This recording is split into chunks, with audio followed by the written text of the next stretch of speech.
শুধুমাত্র হাসিনা যাবে, অন্য কেউ ক্ষমতায় আসবে, এই কারণে 24-এর আন্দোলনে মানুষ জীবন দেয় নাই। বিদ্যমান রাজনৈতিক দলগুলো এখনো পর্যন্ত বাংলাদেশের সংবিধান কিভাবে সংস্কার হবে, কতটুকু সংস্কার হবে, কি হবে, তার কোনো রোডম্যাপ এখন পর্যন্ত হাজির করতে পারে নাই।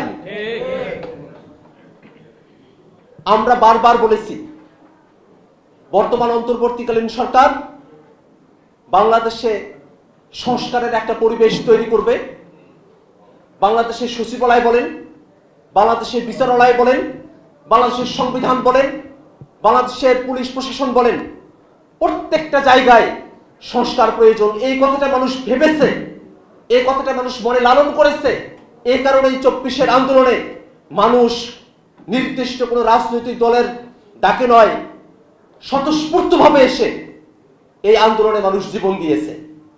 শুধুমাত্র হাসিনা যাবে, অন্য কেউ ক্ষমতায় আসবে, এই কারণে 24-এর আন্দোলনে মানুষ জীবন দেয় নাই।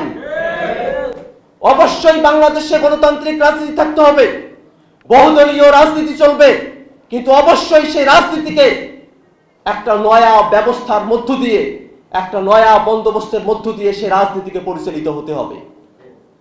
বাংলাদেশে যাতে কোনোভাবেই আর অতীতের কোনো ফেসিবাদী শক্তি ফিরে আসতে না পারে এবং ভবিষ্যতে কোনো শক্তি বাংলাদেশে ফেসিবাদী হয়ে উঠতে না পারে।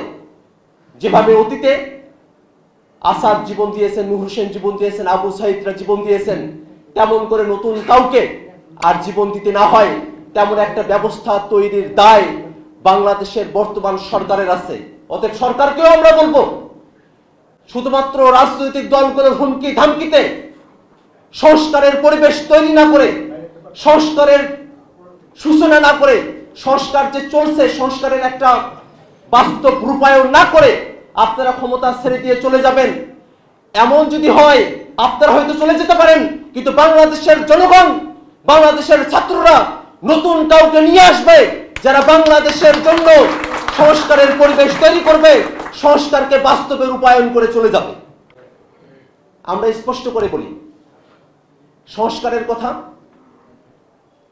এবং এই সংস্কার শুধু কথার মধ্যে নয়, এটার বাস্তব রূপায়ণ করে যাওয়ার দায়িত্ব অন্তর্বর্তীকালীন সরকারের।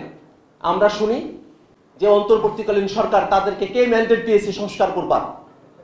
এই প্রশ্ন যখন আসে, যখন এই কথা বলা হয় শুধুমাত্র নির্বাচিত সরকারই সংস্কার করতে পারে, তখন আমরা স্পষ্ট করে বলি, নির্বাচিত সরকারেরা বাংলাদেশে যা আসছে তারা যত শতাংশ জনগণের ম্যান্ডেট নিয়ে এসেছিল তার থেকে কয়েক গুণ বেশি মানুষের, বলতে গেলে শুধুমাত্র ফেসিবাদীরা ব্যতি রেখে সকল মানুষের সমর্থন নিয়ে সরকারটি গঠিত হয়েছে। অতএব এই সরকারের সংস্কারের ম্যান্ডেট আছে কিনা সে প্রশ্ন করার আগে নিজেদের ভাবা দরকার, নিজেরা যখন ক্ষমতায় এসেছিলাম তখন কত শতাংশ মানুষের সমর্থন নিয়ে আমরা ক্ষমতায় এসেছিলাম। আমরা স্পষ্ট করে বলি, অতএব অন্তর্বর্তীকালীন সরকার সংস্কারের প্রস্তাবনা হাজির করবে, সেগুলো নিয়ে ডিবেট হবে, সেই সংস্কারের প্রস্তাবনাগুলো কনক্রিট হবে, সেগুলোকে বাস্তবায়নের রূপায়ণটা তৈরি হবে।